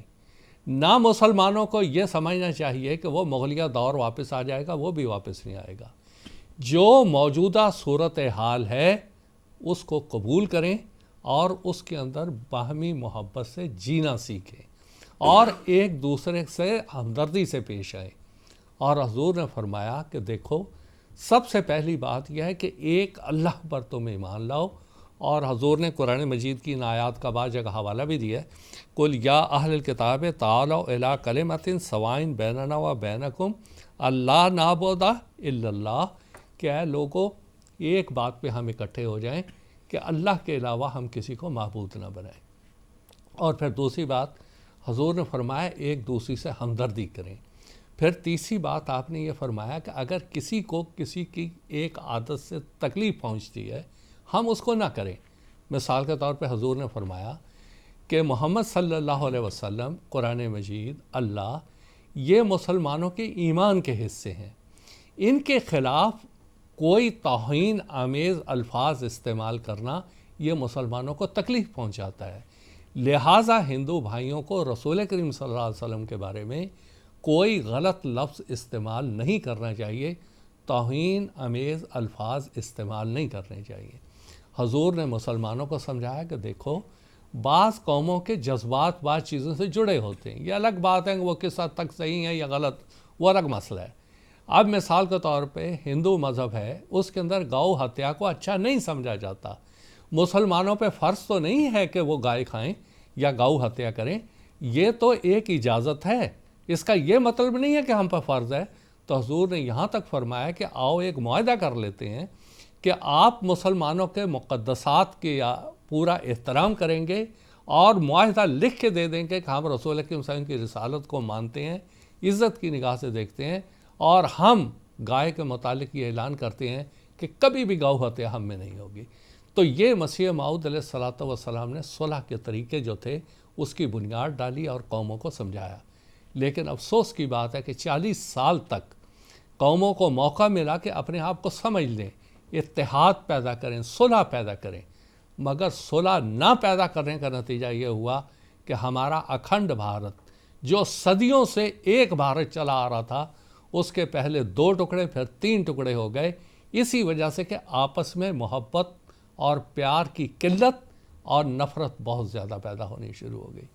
آج جو ہمارے ان ملکوں کی تو حالت ہی چھوڑ دیں، میں اپنے بھارت کی بات کر رہا ہوں، آج جو حالات یہاں پر پیدا ہو رہے ہیں، آج جو اخبارات میں چھپ رہا ہے، آج کل وسائل اعلام میڈیا میں جو باتیں آ رہی ہیں، وہ پھر پیغام صلح کے پیغام کو سمجھنے کی ضرورت ہے کہ ایک دوسرے کو ہم برداشت کریں، ایک دوسرے کے ساتھ محبت کے ساتھ پیش آئیں۔ حضرت مسیح موعود علیہ السلام نے ایک بنیادی نقطہ جو پیغام صلح میں بیان کیا اور ملفوظات میں بھی بیان کیا کہ کم از کم ہم لفظ انسان میں تو اکٹھے ہیں، اور حضور نے فرمایا انسان کا لفظ انس سے نکلا ہے۔ انس کا مطلب ہے محبت، انسان کا مطلب ہے دو محبتیں، یعنی انسان کا اللہ سے محبت کرنا اور انسان کا انسان سے محبت کرنا۔ تو حضور نے فرمایا کہ کم از کم انسان تو بنو، ایک دوسرے سے محبت کرنا تو سیکھو۔ اگر محبت کرنا سیکھو گے تو ایک ہمدردی اس ملک کے اندر پیدا ہوتی چلی جائے گی۔ اور اسی طرح مسلمانوں کا ایک کمزور پہلو، سب سے بڑا کمزور پہلو، اور میں کہوں گا وہ معمور زمانہ کی نافرمانی کا خمیازہ ہے جو کم از کم ہندوستان کے مسلمان آج بھگت رہے ہیں، کہ ان کی نہ کوئی رائے ہے کسی مسئلے میں، ہر جگہ ذلت کا سامنا ہے، چاہے وہ سپریم کورٹ میں طلاقوں کا مسئلہ ہو، چاہے وہ حلالہ کا مسئلہ ہو، چاہے وہ حج پہ جانے کا مسئلہ ہو۔ یہ ساری باتیں ایسی ہیں کہ جتنے مسلمان اتنی ان کی آوازیں، کوئی سی رائے پہ ان کا اتفاق نہیں ہے، کسی رائے پہ یہ اکٹھے نہیں ہیں، اور یہ نتیجہ ہے خلافت کے فقدان کا۔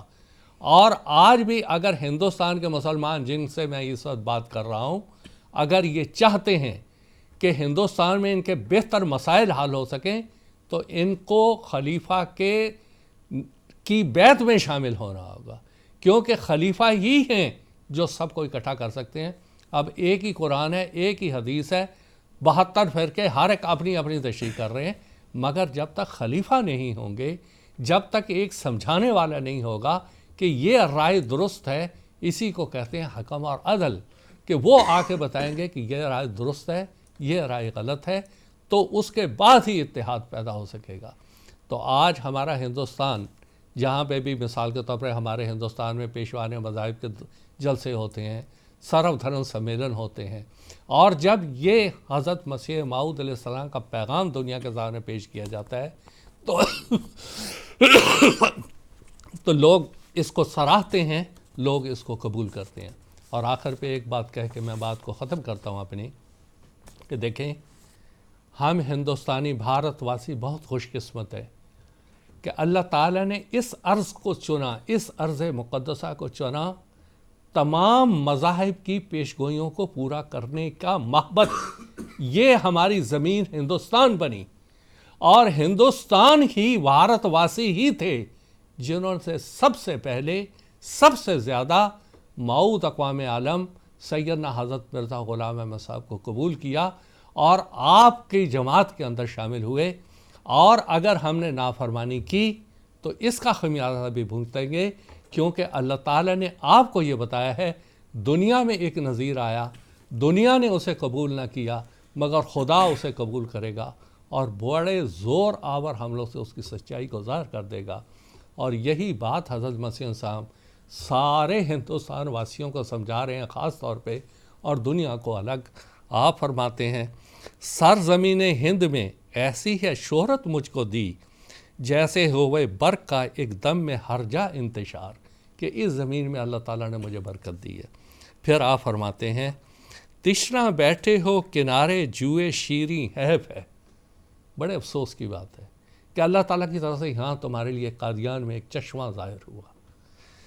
سرزمین ہند میں چلتی ہے نہر خوشگوار، خوشگوار نہر تو یہاں چل رہی ہے، تم کہاں دنیا میں دوڑتے پھر رہے ہو؟ تو یہ ہے خوشگوار نہر، اور اسی پہ مسیح صاحب میں وہ پانی ہوں جو آیا آسماں سے وقت پر، میں ہوں وہ نور خدا جس سے ہوا یہ دن آشکار۔ تو میں اللہ کا نور ہوں، میں وہ پانی ہوں، میری طرف آؤ گے تو تمہیں خیر ملے گی، میں ہی عافیت کا اظہار ہوں، خواہ وہ ہندو ہے، سکھ ہے، عیسائی ہے، یا کوئی بھی ہے، میری شرن میں آ کے اس کو ایک تسکین قلب نصیب ہوگی۔ اس کے لیے ہم ساروں کو دعوت دیتے ہیں، آئیں جماعت احمدیہ کے دعوے پر غور کریں اور سنیں اسی میں ہماری خیر ہے. جی جزاکم اللہ تعالیٰ حسن جزا. تو ناظرین کرام اس کے ساتھ آج کا ہمارا یہ ایپیسوڈ بھی ختم ہوا چاہتا ہے اور ہماری سیریز کا بھی آج کا یہ ایپیسوڈ آخری ایپیسوڈ تھا. اس مکمل سیریز میں ہم نے سناتن دھرم اور ہندو مذہب کے حوالے سے باتیں کی ہیں. اس کا دراصل مقصد یہی ہے کہ ہم ان مشترک باتوں میں جمع ہو جائیں جو دونوں مذاہب میں بیان کی گئی ہیں. جو اچھی باتیں ہر دو مذاہب میں پائی جاتی ہیں اس کے مطابق ہم عمل کریں اور بین المذاہب ہم آہنگی ہمارے درمیان پیدا ہو. یہی نصیحت ہے جو دراصل حضرت اقدس مسیح موعود علیہ السلام نے بھی اپنی تصنیف پیغام صلح میں بھی بھارت واسیوں کو دی ہے. آخر پر میں حضرت اقدس مسیح موعود علیہ السلام کا ایک اقتباس آپ کی خدمت میں پیش کرنا چاہتا ہوں جس میں حضور فرماتے ہیں، میں بڑے دعویٰ اور استقلال سے کہتا ہوں کہ میں سچ پر ہوں اور خدا تعالیٰ کے فضل سے اس میدان میں میری ہی فتح ہے، اور جہاں تک میں دوربین نظر سے کام لیتا ہوں تمام دنیا اپنی سچائی کے تحت اقدام دیکھتا ہوں، اور قریب ہے کہ میں ایک عظیم الشان فتح پاؤں، کیونکہ میری زبان کی تائید میں ایک اور زبان بول رہی ہے اور میرے ہاتھ کی تقویت کے لیے ایک اور ہاتھ چل رہا ہے جس کو دنیا نہیں دیکھتی مگر میں دیکھ رہا ہوں. میرے اندر ایک آسمانی روح بول رہی ہے جو میرے لفظ لفظ اور حرف حرف کو زندگی بخشتی ہے. تو ناظرین، قادیان دارالمان سے 4 ایپیسوڈز پر مشتمل جو سیریز ہم آپ کی خدمت میں لے کر آئے تھے آج اس کا اختتام ہو رہا ہے. انشاءاللہ العزیز اگلے ہفتے یعنی 27 جنوری 2018 ہفتے کے دن انڈین ٹائم کے مطابق رات کے 9:30 بجے اور جی ایم ٹی کے مطابق سحر کے 4 بجے راہ ہدا کا جو ایپیسوڈ ہے وہ لندن سے نشر کیا جائے گا. پھر 4 ایپیسوڈ پر مشتمل ایک نئی سیریز کے ساتھ آپ کی خدمت میں حاضر ہونے کی امید کے ساتھ آپ سے اجازت چاہتا ہوں. السلام علیکم ورحمۃ اللہ وبرکاتہ.